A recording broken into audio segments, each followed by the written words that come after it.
guys. Kumusta? Tara, manguha ta ng kangkong. Samahan niyo ako.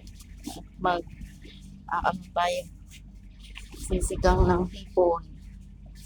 Yung kangkong namin sa paso. Marami na naman.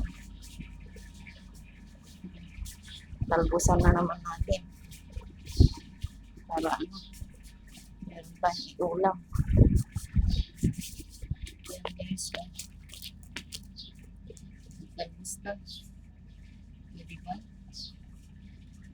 Dito, sa ibang bansa, paraan lang. Para makaulam ta. Ito guys, tinanim lang namin dito sa paso. Pero tignan nyo naman, di ba? Kangkong. Talbusan natin para magpanibago na naman ng talbos niya. Next week, marami na naman to. Kasi every Monday naman yung hipon, luto namin. Ay, luto ko pala. Kain ko. So, magbubukod din ako ng ulam namin ng kasama ko. Di ba, guys? Ang ganda ng mga talbos. Sobrang init talaga. Pinagtitiisan ko mga tinitiligan. Ayat-yat ako sa init. Yan yung atay ko guys. Kasi mainit. Diba, kumansyon? Ito sa ibang bansa, parang lang.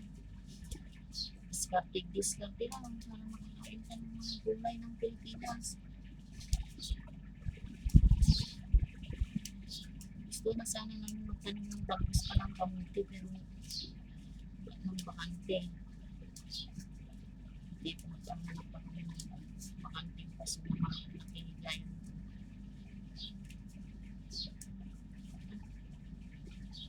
Para mga sa Pilipinas lang tayo yan. Tingnan nyo guys, marami na naman maliliit. So next week yan. Malalaki na naman yan.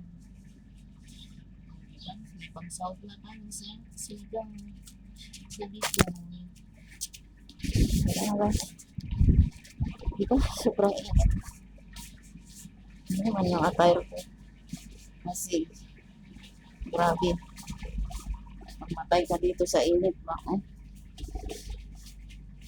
Sisigang ka ng hipon. Ulam namin ng kasama ko. Sa kanila naman ay hipon na may munggo. Yan guys. Tingnan nyo. Yan. Tapos ang ating kangkong na hinarvest sa ating paso. Di ba guys? Oh. Dami. Sisigangin ko yan. Mahalo ko dito. Ulam namin ng kasama ko. Busog-lusog na naman tayo dito. Diba, Kamamshi? Kaya nga dito sa ibang bansa, para-paraan lang talaga para makakain tayo. Kahit papano ng mga gulay sa Pilipinas. So, yun lang, Kamamshi, guys. See you in my next video.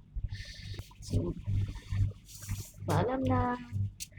Bye. Ingat po tayong lahat.